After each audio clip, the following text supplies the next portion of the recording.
Jordan. Hey, Jordan is one of my very best friends in the whole world. I was so thrilled when I heard he was coming. Let's thank Jordan again, guys. Thank Jordan House.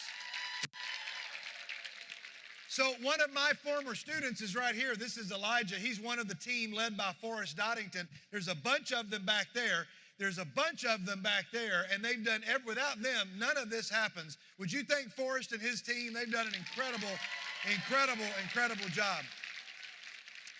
All right, we ready? I know we're tired, but we ready to land this plane, ready to end this?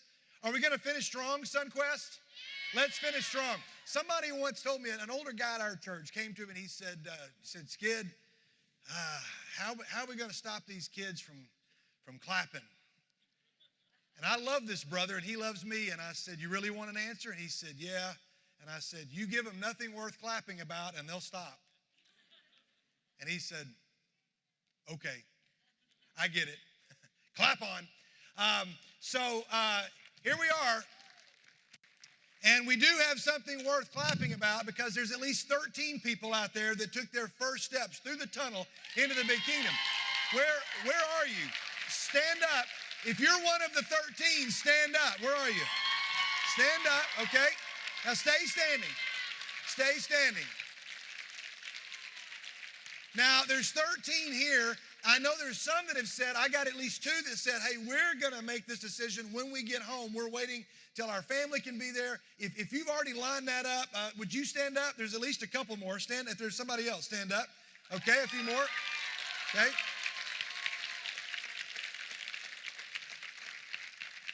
Now, while you guys are standing, y'all are still standing? I'm just going to trust because I can't see a thing. I'm just going to trust you guys are still standing. While you're standing, I won't make you stand long, but I want to show you a picture that I show often. Now, this picture, I'm only showing you part of the picture because we only get a part of the kingdom, right? I'm going to show you this picture. This is like a 5-minute car wash, 3-minute car wash. How many of you have ever taken your car through one of these? Right? Sure.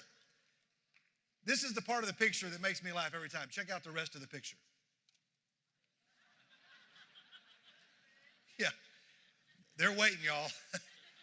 They're waiting. They spread the word, and they're like, hey, y'all want to see the most fun thing ever? Just come and sit right here. And as soon as that car pulls down there, I'll send the signal, and then we go to work. Now, we can laugh at this, but you need to know that this is about what's going to happen to all of us.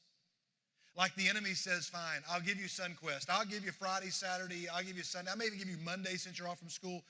Tuesday, though, you pull out of there freshly clean, new Christian. Many of you turned your life around. You've given your life back to the Lord. You're light the fire. Fine, do it. But as soon as you pull out, I'm going to be there, and I'm going to cover you with so much. Let's move on. It's going to be gross. And he's waiting. So for those of you that are clean, the 13, 14, 15 of you out there, just know that it's going to be on its way. That Jesus says that if you confess your sins, that his blood is going to continually cleanse you. So we praise God for that. That's worth clapping for. You guys have a seat. I'm not sure how this got up here. I don't know where that. I'll keep moving. I'll move on. All right. You ready to go? Because anytime you preach a series or anytime you preach a sermon, the ending is like really important, how you end. And for those of us who study preaching, man, Jesus ended this thing literally with a bang, but in the strangest way possible. I didn't know that we were going to be able to cover all 5, 6, and 7. We've tried. We've covered almost every verse. We're going to go through quick. I'm going to leave out some things today. So again, give me some grace. But let's roll. You ready to roll? Jesus says, don't judge or you too will be judged. Could we argue that this may be the most quoted part of the Sermon on the Mount in the world today? And it's not just quoted by church people, but by everybody else. Everybody gives us this verse. More than the golden rule, more than hallowed be thy name, more than seek and you shall find, more than seek ye first. All the things that the world quotes from the Sermon on the Mount, there's lots of quotable moments from the Sermon on the Mount. This is the one that gets quoted all the time. Do not judge. The Bible says don't judge. I've been quoted that by so many people. And I say, it does. You know where that's found? I just know it's in there, and it says, don't judge. Yeah, let's go read it. Let's look at it. Let's look at 5, 6, 7, and let's open it up. Don't judge, or you too will be judged. Now, Jesus is going to tell us, he's already told us all the way through here, that we have to be able to discern. There's two different meanings of the word judge. One is to make a decision between something that's right and something that's wrong. If I am driving with my friend Keith, Keith's on the front row here, and for years I've come and shared communion with Keith and Tonya and their church family here, and it's something I look forward to, and I've been looking forward to it ever since I knew I was coming back. Keith and I are driving down the road, and we pass a sign that says 55 miles an hour, and Keith's going 75. That probably never happens, I'm sure. But he's going 75, and I say, hey, Keith, you're speeding. And he says, don't judge me. My response would be, Keith, I'm not judging you. I'm just pointing you to that sign that says that there is a judge that will judge you if you get caught breaking this law. I'm just pointing you to a law. Judging you would say, Keith, you're speeding because you are a moron. You're not worth anything, Keith, because you're speeding.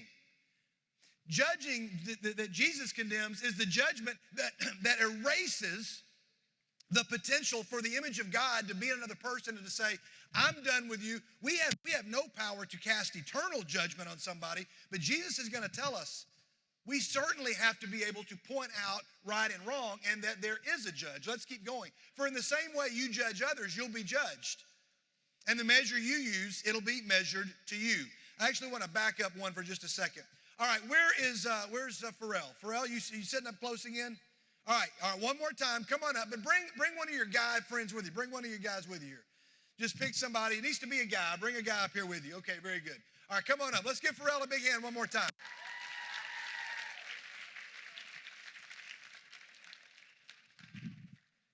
Now, Pharrell, who's your friend? What's his name? Do what? Oh, Ashton. I thought you had to ask him what his name was. Who's your friend? I don't know. What's your name? All right.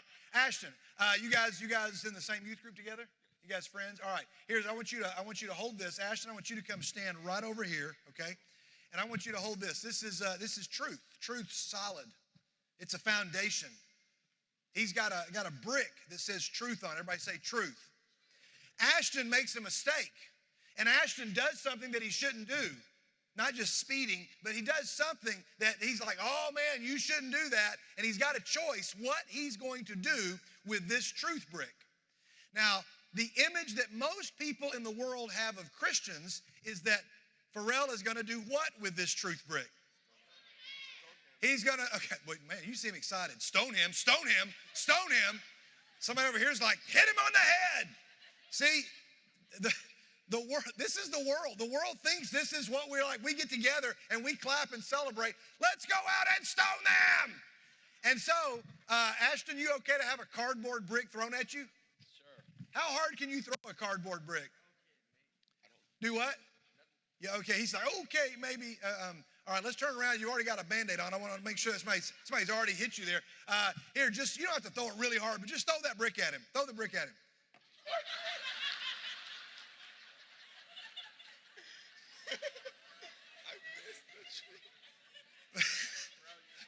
Pharrell can't draw a house and he can't throw bricks.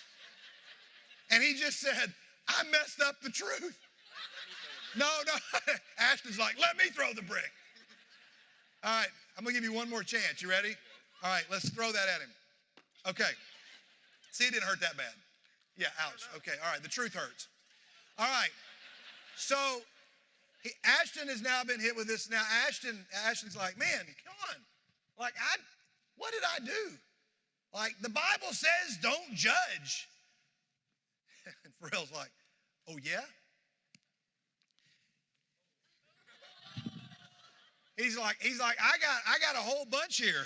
I'm ready to go. I just went to SonQuest. I learned all kinds of truths.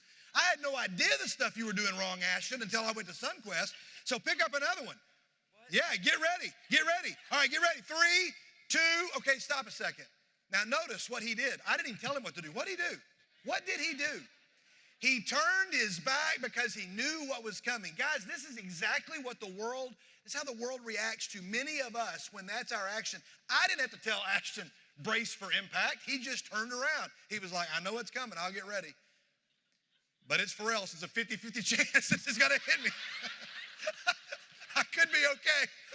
You all better watch out, but I may be all right. Now, Pharrell, you got a choice. You got a whole bunch of, we've tried to load you up, classes and worship and everything we've done, we've tried to load you up with a bunch of solid truth. But if you go out and throw it at the world, they're going to turn around.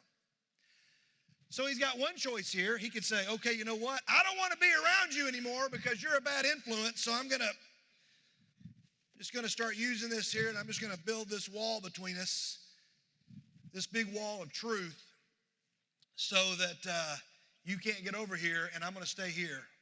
That's one option. Now, you got a better option. The better option is to say, hey, Ashton, man, I love you. You're my brother.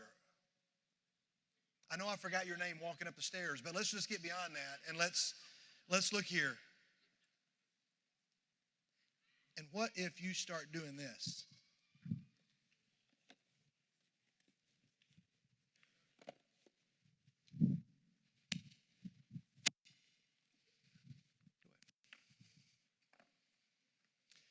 Now what's he doing? He's building him a path. He's building him a road that is a solid foundation, and he's saying, hey, as your friend, I want to tell you, you start walking there and there, you're going to sink. I want to build you a road, and it's going to go straight through that tunnel into the kingdom. And I'm going to go with you, and I'm going to be with you, and I'm going to remind you, and I want you to remind me every time we step off this path. Because if we come at the world with the truth like this, they turn around. But if we come at the world with truth and we pave a path, they're very likely to say, not always, but more likely to say, let's go. We'll start there. Give them a big hand. You guys did a good job. Pharrell, you stay up here with me. Ashton, you can go back. I'm going to keep Pharrell up here with me for just a second. Because then he says, why do you look at the speck of sawdust in your brother's eye and pay no attention to the plank in your own eye? Now, we've heard this teaching before, right? So Jesus, whether he had access to a plank, we know that Jesus was either a carpenter or a stonemason. He probably made houses. So he might have even brought one with him. He brought some props. And imagine Jesus holding this up, and he says, hey, why are you looking at the speck in Ashton's eye, but pay no attention to the plank in your own eye? How can you say to your brother, let me take the speck out of your eye when all the time there's a plank in your own eye? You hypocrite. First, take the plank out of your own eye, and then you'll see clearly to remove the speck from your brother's eye. Now, wait a minute. You notice what he says here? He says, let's just hold that up right there. Let's just hold that up to your eye. Okay? Yeah, just hold that up. I know it's not exciting. I'm sure you're feeling a little bored. I had to have one dad joke, right? At least one. At least one. All right. Sorry. He says, hey, Pharrell, why are you so focused on the speck that is in Ashton's eye when you got a plank in your own eye? First, take the plank out of your eye.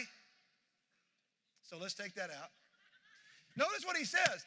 And then you'll see clearly to remove the speck from Ashton's eye. He doesn't say, ignore the speck in Ashton's eye.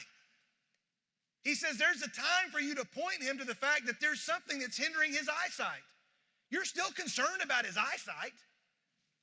But he says, let's focus on yours. Could I offer something that I just thought of on the plane ride here, and I haven't yet worked this analogy out, so just give me some grace. Ashton, just stand up right where you are. Put that plank up there. Again, one more. You're looking and you see the speck in Ashton's eye, and you've got the plank in your own eye. And so Jesus says, take the plank out. Y'all, can I argue that maybe the solution is that not that he just needs to see him through that plank. Maybe he needs two planks. Hear me out.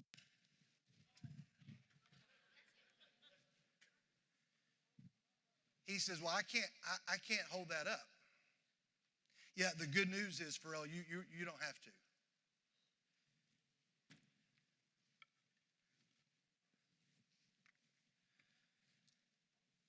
Now you look at your friend, and what stands between you and him is not one plank, but two. You see? The goal is for him to be, pardon the pun, cross-eyed.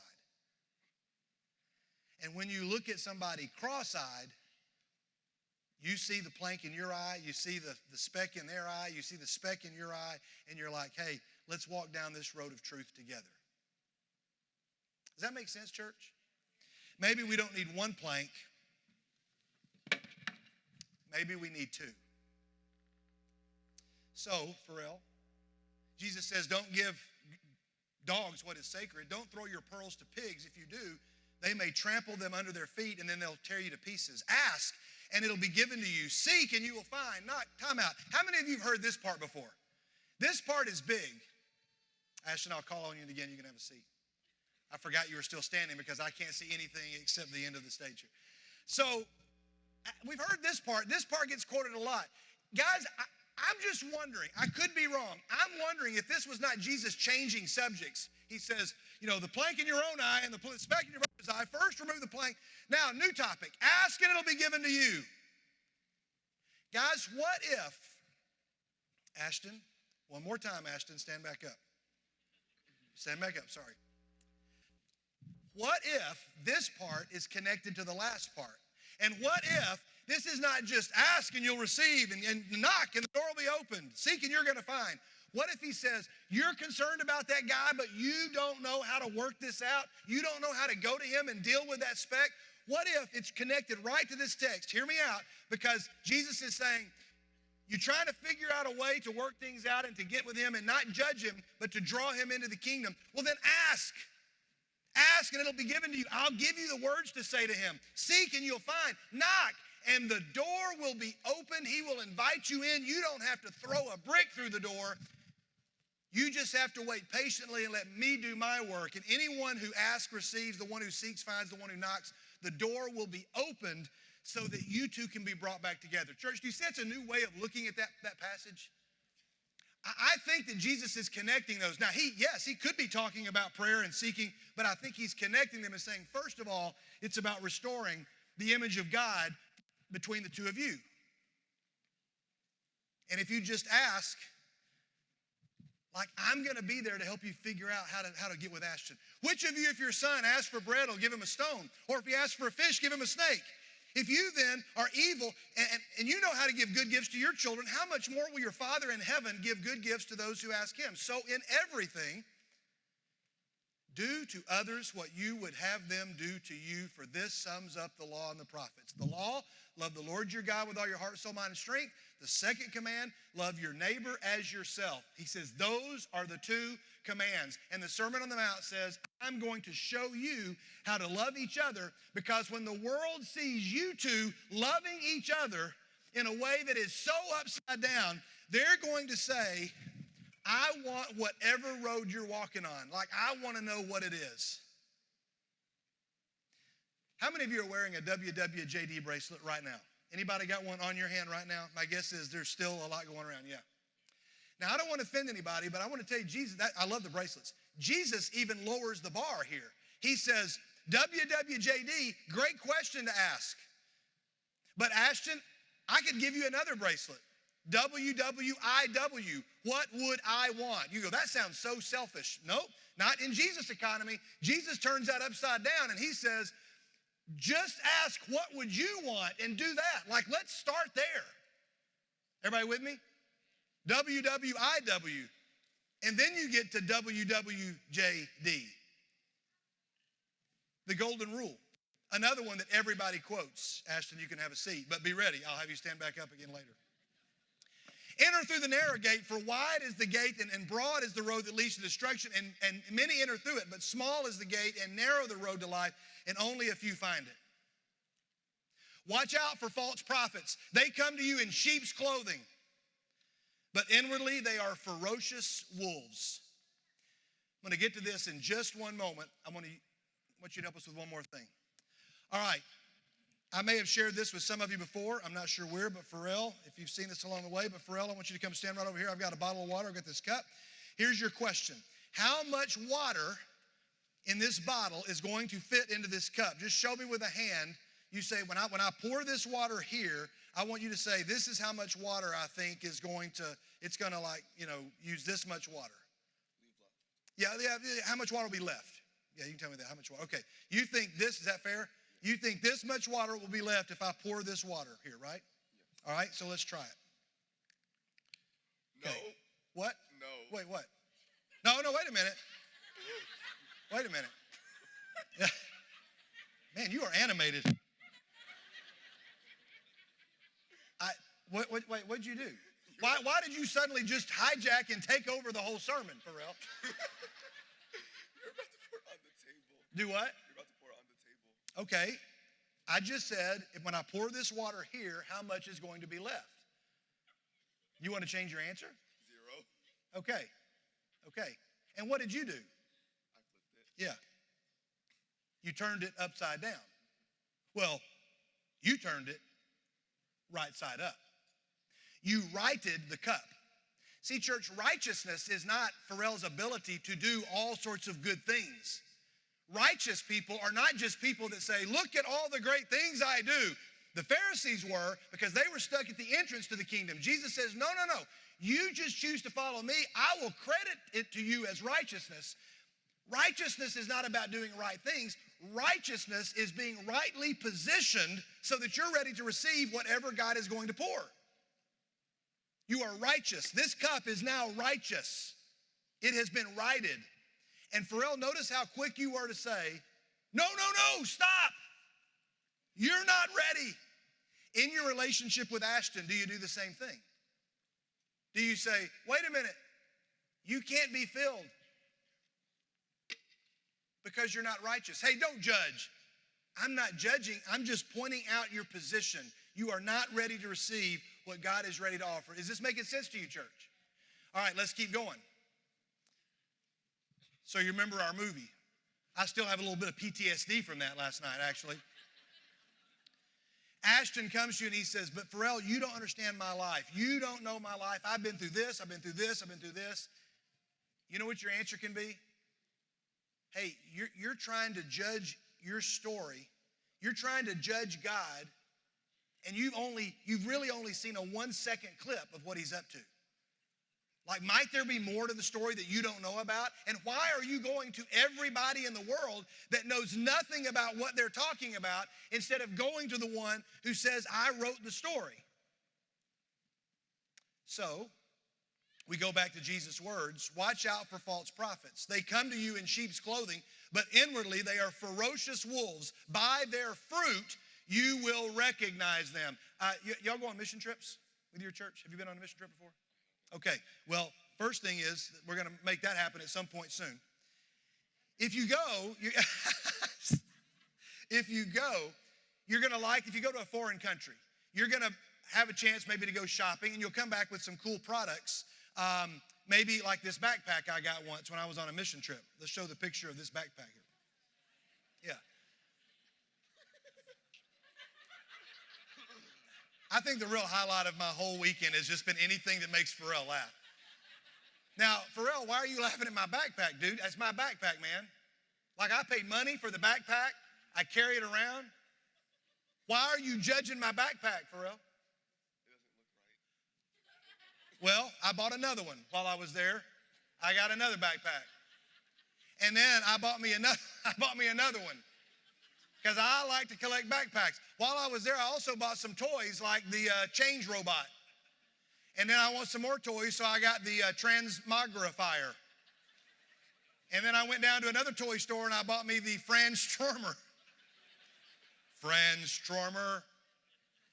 And then I went and bought some Hobbit stuff because for some reason, I have no idea why Obi-Wan Kenobi showed up there, but there he is.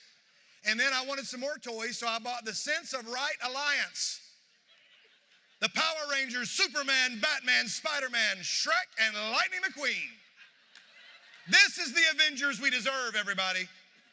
And then I bought some games like Climb and Slide or No Apologies. or sea battle, combat, naval. Let's just throw all the words in there. And then I bought this, the Hero Chariot Superpower Bestness 2. What's going on there, y'all? There is so much happening there. By now, you've surely noticed that Harry Potter got in on the action. There's Batman, the Batmobile, Spider-Man. I don't know what's going on there. I don't either. But the best one I've ever seen for Elle is this one right here. They're like, hey, you can't sue us for copyright. We are completely honest. This is a wolf in sheep's clothing right here. But they're just telling you, you're getting what you pay for. See, you all laugh. Why does everybody laugh? I barely had to explain anything. I showed a picture and they laughed. Why do you think people laugh, Pharrell? It looked clearly wrong. Do what? It looked clearly wrong. It looked clearly wrong. We know what it's supposed to be, but it's so far off that it's laughable. That may be some of us. The world looks and says, like my roommate, if you're the best example of what can happen if the Spirit of God gets a hold of a person, I think I'm doing good without him. Our kids go to Mexico and we buy Oakley sunglasses for Elle, and they pay $5 a pair for a pair of Oakley sunglasses. Well, they're not Oakleys. We call them Jokeleys or Fakeleys. They're not real. In fact, the website will tell you how you can spot a fake. And they tell you, look here, this is the way we do our logo, this is the way we do our hinges, this is how you spot a fake. But the kids are like, I don't care because they're $5.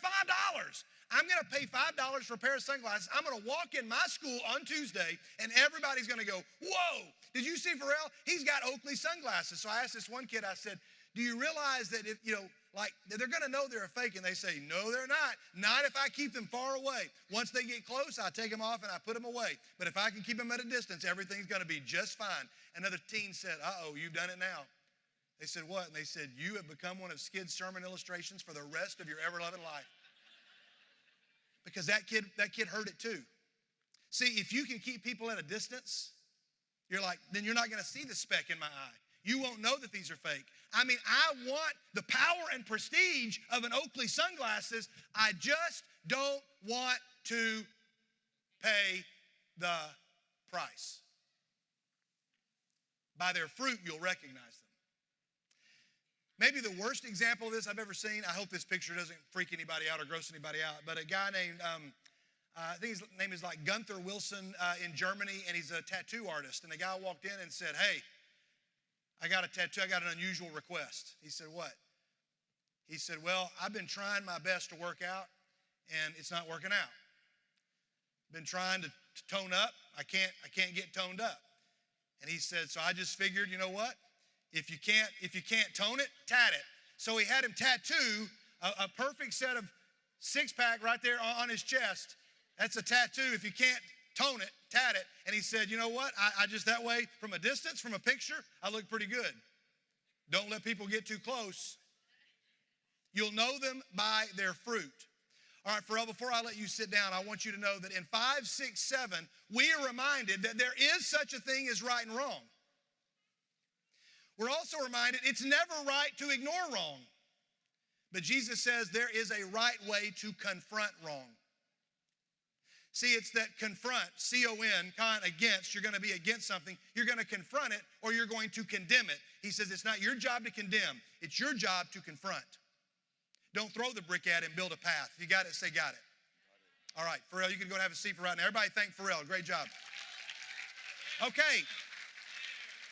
Then Jesus says a verse that, y'all, we could spend a whole SonQuest on, and this is the most uncomfortable one, and I think the entire sermon. Not everyone who says to me, Lord, Lord, will enter the kingdom of heaven, but only the one who does the will of my Father who's in heaven. Many will say on that day, Lord, did we not prophesy in your name? Did we not drive out demons in your name? Did we not perform many miracles? Did we not speak at youth rallies? Did we not lead mission trips?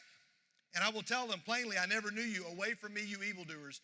We can wrestle with this passage for a long time. But I think Jesus is making the point that you got two ways to live. And it started when you were in preschool. You all know the story just by looking at the old flannel board, right? You got the guy apparently who lived in Obi-Wan Kenobi's house, and you have the guy who had a big pile of French fries. When I was a kid, that's what I thought was going on here. But then I realized it was a story about two guys. Now, I grew up thinking, even as a teenager, this is a story about good people and bad people. This is a story about a wise man and a foolish man. This is a story about a believer and an atheist. And Jesus says, whoa, whoa, whoa, whoa, whoa. No. In the story, Jesus says, let me tell you the story. Everyone who hears these words of mine and puts them into practice is like a wise man who built his house on the rock. And the rain came down, and the streams rose, and the winds blew and beat against that house. Yet it did not fall because it had its foundation on the rock. But everyone who hears these words of mine and does not put them into practice is like a foolish man who built his house on the sand. Guess what happened? The rain did what? It came down. The streams did what? And the winds did what? And they beat against the house, and it fell with a great crash. And you're like, okay, what's your next point? That's it. He dropped the mic and he sat down. Like, this is the end of the sermon. The song leader wasn't even ready to stand up and lead a song. They're like, is he done? The disciples are like, that's it. That's his, way to motivate us, Jesus. Jesus says, I'm not talking about a good person and a bad person. I'm not talking about a believer and an atheist. I'm talking about two people who are hearing my words and trying to do them. But he said the problem is the storms are going to come on all of you. Now listen carefully, church. Two guys in my hometown actually built this house in Mexico Beach in 2018. I think it was Hurricane Michael that came through and Mexico Beach was leveled. This house stood firm because they said, we built this house with that kind of storm in mind. Notice they did not build it high up on a mountain on the rock while everybody else built on the beach. Guys, it's not the location of the house. When you built a house in the Bible times, the ground was pretty sandy and the rock was way down deep. And you had to go really far down deep to get a foundation to dig through all of the sand. Most people did not want to pay the price. And so they said, we're going to build the house where it's the easiest. We still want people to see our nice house, but we're going to build it on the sand. Jesus says, no, when you do that and the rains come, it erodes, your house is going to fall. Jesus is talking to the foolish people. He said, you guys, you just like Jesus. Now, obviously, the religious leaders were not fond of him, but I'm talking about people today. Now listen, church, we're about ready to land the plane here, and there's some of us that like Jesus. The point of the Sermon on the Mount, I think in 5, 6, 7, we learn that Jesus says, you can like me or you can be like me. You can like Jesus or you can be like Jesus. The foolish man is the one who goes to SonQuest and says, I got my t-shirt. It's not the person that walks away and says, I don't believe any of this. That's a whole other set of issues. But the foolish person is a person who says, when I go to SonQuest, I'm going to like Jesus. When I go to mission trips, I'm going to like Jesus. When I go to camp, I'm going to like Jesus. And when I am with my grandma, I'm going to like Jesus. And when I'm at my youth group, I'm going to like Jesus. And Jesus says, that's foolish because that's building your house on something that will not stand against storms. You need to be like Jesus. And when he had finished saying these things, the crowds were amazed at his teaching because he taught as one who had authority and not as their teachers of the law. I just want you to let that verse sink with you for just a minute. So I got one guy to tell you about, and then one this is like that, and then we're done. Can you hang in for a few more seconds? Here we go. There was a guy named Peter Stoner. Peter Stoner was not so sure he believed in God. He's a mathematician, so he's a smart guy. And he's like, I don't know that faith and math and faith and science quite go together. So Pharrell, where are you sitting? Right here? So you can sit right there, Pharrell. But Pharrell, he struggled with this. And he said, I'm just not so sure that Jesus is who he says he is until he goes to the Gospel of Matthew. He goes to the Gospel of Matthew and he realizes that in Matthew there are many prophecies throughout the New Testament. Throughout the Old Testament, there are at least 400 prophecies that all point to Jesus. If you're with me so far, say I'm with you. And Peter Stoner could not deny that. All of these things seem to be pointing to Jesus. Jesus fulfilled all of these things. Now, some of them can't be proven, but many of them can. And he said, so I'm struggling with this, and the whole point of Matthew's gospel is to say, guys, Jesus is the king. He is the Messiah. They're like, no, the Messiah can't be in a human form. He is the king. He's the one that's going to set up a kingdom. So Peter Stoner said, well, I just want to know he used math a little bit. Now, I'm not a math guy. How many of you are like math people? Math is your thing, whether you like it or not, you're good at it. Now, some of you probably know somebody that says, because of everything I know about math or science, I just can't get those to match. So Peter Stoner, y'all, I don't know what to do with this story. Peter Stoner said, I want to figure out what are the mathematical odds that all of these prophecies in Matthew point to this one guy, because they seem to do it. So what's the likelihood that that would happen? So Pharrell, he said, let's imagine that we take a $50 and we're going to put that into a bag with a bunch of others. In fact, we're going to do it with 35 of them, and we're going to paint one of them red. Everybody got it so far? Say got it. Pharrell, you're going to reach in that bag and you're going to pull out one $50 blindfolded. What are the odds that you pull out the red one? They're 1 in 35. You got a 1 in 35 chance. So he said, okay, now let's figure this. What if, he said, let's figure out the mathematical odds that even 8. Now there was how many? Over how many? 400? Let's just take 8. What are the odds, Pharrell, that 8 of these prophecies would all point to one person? Now, if we were prophesied that somebody in this room would be wearing glasses today, that's a lot of us. We'd be wearing glasses and have on a hat. That could be several more. We're going to wear glasses and have a hat and be on the front 3 rows. That could be a lot. There's somebody that's going to be here wearing glasses, a hat, a purple shirt in the front 3 rows. That's going to be even maybe a few more people. There's going to be somebody in this room on this day with a purple shirt, with glasses, with a hat on the front 3 rows that can't draw a house or throw a brick. Now we've narrowed it down. Just kidding. We're friends now, right? Now we've narrowed it down and we're like, all of those things point to this person. So what are the odds? So he says they were 10 to the 17th power, which is 1 in 100 million billion. Then Peter Stoner said this, let's imagine, Pharrell, that we take you to Texas, we fly you over Texas, and we're going to cover Texas in $50.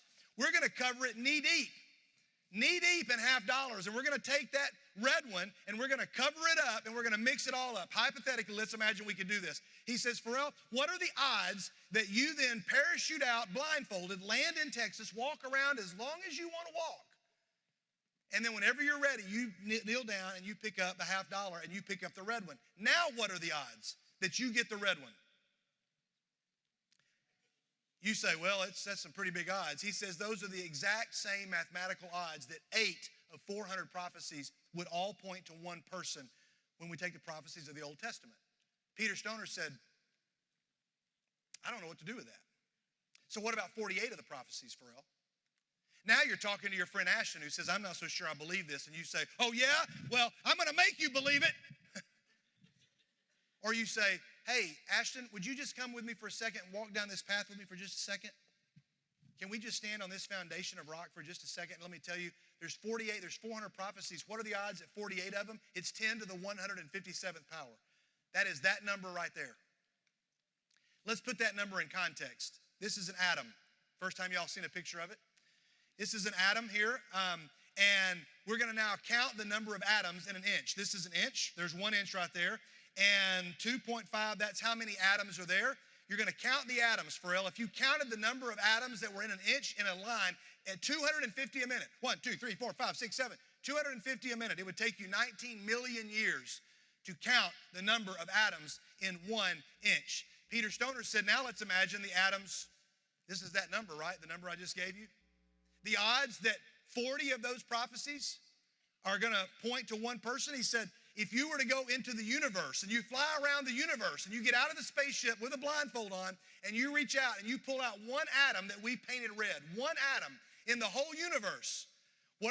Not just one universe. Let's try 3. Not just 3 universes. Let's try this many. I can't even put them on the screen because it's a trillion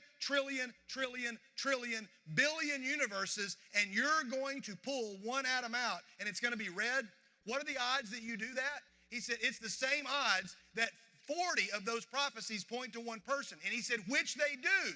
And he said, so I had no conclusion to come to except that any man who rejects Christ as the Son of God is rejecting a fact proved perhaps more absolutely than any other fact in the world. I'm trying here to prevent anyone saying the foolish thing that people often say about him. This is now a quote from C.S. Lewis, who Peter Stoner studied. That Jesus was just a great teacher, that I like him, but I don't accept his claim to be God. I like Jesus. C.S. Lewis said that's the one thing we must not say. A man who is merely a man and said the sort of things Jesus said, like in 5, 6, 7, would not be a great moral teacher. He'd either be a lunatic on the level of a man who said he was a poached egg, or else he would be the devil of hell. You must make your choice. Either this man was and is the Son of God, or he's a madman, or something worse. You can shut him up for a fool, you can spit on him and kill him as a demon, or you can fall at his feet and call him Lord and God. But let us not come with some patronizing nonsense about him being a great human teacher that we can all agree to like. He has not left that open to us. He did not intend to. He is the king of a kingdom that is never going away. You've heard C.S. Lewis say this. If he said he was the Son of God and he knew that he wasn't, he's a liar. If he said he was the Son of God and thought he was, but he wasn't, he's a lunatic. But if he said he was the Son of God and he is, there's only one choice, church. What is he? He is the Lord. He is the king. He is the king of a kingdom that gets turned right side up. And in one of C.S. Lewis's greatest book series, The Chronicles of Narnia, in the silver chair, there's a scene where a character named Jill, she's thirsty, she's lost in the woods. And then there's this page, crying is all right in its way while it lasts, but you have to stop sooner or later. And then you still have to decide what to do. When Jill stopped, she found that she was dreadfully thirsty. She comes to a pond, but right by the pond, she sees a giant lion. Somebody once told me, Skid, the second hardest thing that you're going to ever do is to quench the spiritual thirst of a teenager. That's the second hardest thing you'll ever do in ministry. I said, well, what's the first? And they said, convincing a teenager that they are spiritually thirsty and that their thirst comes from a spiritual desire. Jill says, I can't go near. I can't go near. There's a lion. I can't go to that pond and get a drink. And then there's this line. I daren't come and drink, said Jill. Then you will die of thirst, said the lion. Oh dear, said Jill, coming another step nearer. I suppose I must go and look for another stream. Aslan's response, there is no other stream. And so Jill cautiously comes and she sits beside the lion and she drinks the water cautiously as this piece of fan art describes. While the lion, the king of the upside down kingdom, sits there while her thirst is quenched. We give something to all of our seniors when they graduate. I don't know if the camera, I'll show you a video of one in a second. The camera may or may not be able to see this. It's called a rattleback.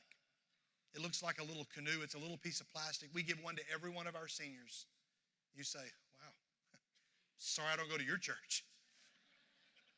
But I tell them, take this and I want you to put it in your desk in your dorm and I want you to turn it upside down. And when you turn this thing upside down, this is my final, this is kind of like that.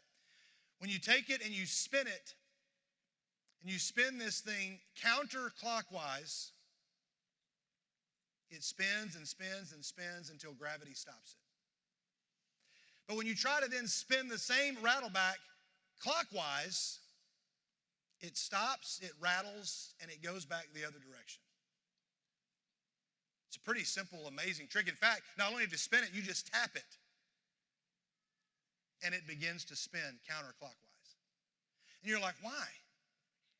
Well, again, it's simple physics. It's the way that it's shaped. It is because of its foundation. Youth leaders, you can get online and find these, and you can give them to students, and we give them to all of our seniors and say, you should take this, and you should put this somewhere to remind you that when you step out into the world, you are designed to go counter to the culture. That is how you are designed. That is your purpose, because the manufacturer of this told me so. And if you try to spin it the other way, the way the world says we all go clockwise, you will stop and you'll rattle back and you'll go counter. Even if you are struck, you will start to go counterclockwise. So our last story of the weekend. It was in 2004 that there were elections happening in the country of Ukraine. It's been in the news quite a bit. Two men that were vying for the role of the president of Ukraine, Viktor Yanukovych and Viktor Yushchenko. Viktor Yushchenko was the favorite of the people. A man who believed in freedom, a man who believed in democracy, but the man in power was Viktor Yanukovych. Viktor Yanukovych was controlled by the government. He had alliances with Vladimir Putin and with Russia. The government said, we want him to be the guy that's in charge, because if he's in charge of Ukraine, then Russia can have its way. Again, this is back in 2004. And so the election night rolled in, and before the election started, they tried to get rid of Viktor Yushchenko. 3 men at dinner associated with Russia poisoned him, and slowly, because of the poison that was in his body, 6,000 times the level of what it should be, began to cause his body to deteriorate. And somebody knew something is happening. Somebody wants to get rid of this guy. He lived. And so the election came, and the election results came in, and they told the news, here is what you are going to say. This is the winner of the election, Viktor Yanukovych. But there were those that knew that Viktor Yushchenko was the one that was leading because they could see results, but the state-run media, they were told, this is what you're going to go and say. So on television, they went, and the news reporters said, this picture is very blurry, it's the best quality one I could find, where they said, Viktor Yanukovych is going to be our leader. They just didn't factor in this lady here, Natalia Dmitruk, who was born to deaf parents. In fact, her first words had to be mimed to her parents. Her first words were to her parents to show a baby crying, to let them know that her brother was crying in the other room. Because her parents were deaf, she grew up and she learned sign language. She could communicate with words. She could hear. But she had a job on state-run television of being the sign language interpreter. She knew the truth, and she went in and she said at the bottom of the screen, to all of those who are deaf in Ukraine, I'm speaking to you now. They are telling you that Viktor Yanukovych is our leader, but he is not. These are lies. Viktor Yushchenko is our president. I cannot be forced to tell these lies on air. You may never see me again or hear from me again. But if I die, I want to die telling the truth. So many deaf people began to spread the word that there was an orange revolution that began to break out in the streets of Ukraine, where people demanded to know exactly what was happening.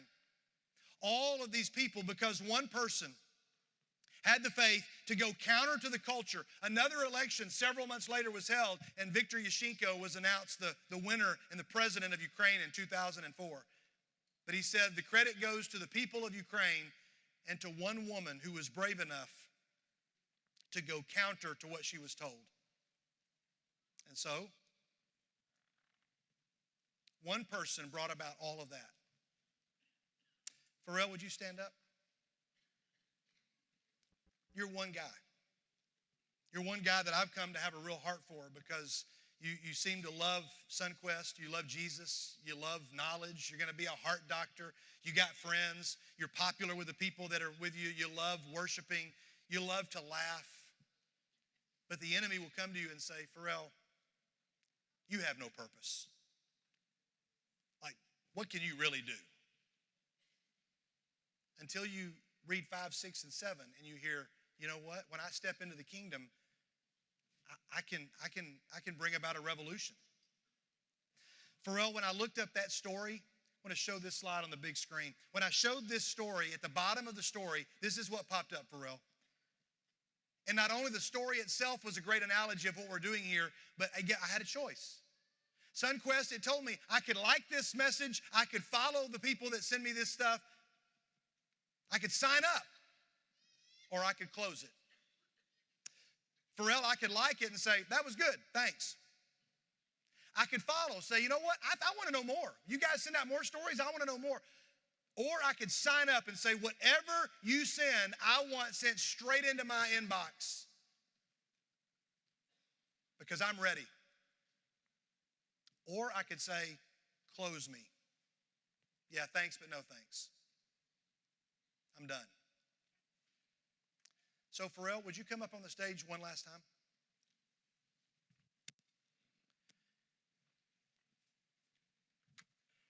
Pharrell, you stand here at the entrance. You're at the entrance of the kingdom. And we've set up a fake kingdom here at SonQuest. I mean, it's lovely, but it's a fake kingdom. SonQuest, the goal of every person who planned this event was that you might leave here not content to be in a fake kingdom. Or not to stand at the entrance of the real kingdom. To take the plank out of your eye and add another plank and see people through two planks, cross-eyed. To turn the cups upside down. Everything we've done has been pointing us to this moment when you leave this kingdom and you're going to walk into another kingdom. On Tuesday, you and everybody in this room are going to head into a place where people's lives are upside down. They'll be in first period. They'll be in your second period class. They'll be in your third period class. Maybe they're at Bojangles on a Tuesday night. Maybe they're in your locker room. Maybe they are somebody that you're dating. Maybe they're on your street. Maybe they're on your bus. Maybe they're in a band that you're on. Maybe they're in your marching band or your chess club. Maybe they're at your university. Maybe, Amers, they're in another country on the other side of the planet. And you say, but I want to go to the kingdom. And God says the kingdom is anywhere where the will of God is being done. The kingdom is here already, but not yet. But the kingdom, you're going to go to the kingdom and you're going to say, God, thy will be done on earth as it is in heaven. Bring the kingdom here. And so, SonQuest, I invite you as you leave this place to go in to wherever you go and to bring the kingdom. Because if you follow 5, 6, 7, you will turn the world upside down. And Pharrell, your job is to be there in the corner of the screen, letting people know you've been lied to. The purpose that you're being told, you go to Ashton, who sits beside you in class, and you say, Ashton, you've been lied to. And he says, Pharrell, tell me the truth. And you say, well, Pharrell, it is not within my power to place the divine teachings of God directly into your heart. But what I can do is meet with you every Tuesday night or every Thursday morning before school, and I can lay them on the surface of your heart so that when our hearts break, which they will, these will be the first to fall in. And if some of you are ready to take a step into that kingdom, do it. And for those of you that have, God bless you. And for anybody else that this is going to plant a seed that's going to fall into your heart, may God and God alone receive all the glory. I can't wait to see the revolution that you're going to start because you say, I follow King Jesus, or that you're going to start, or that you will start, or that you're going to start, or that you're going to start.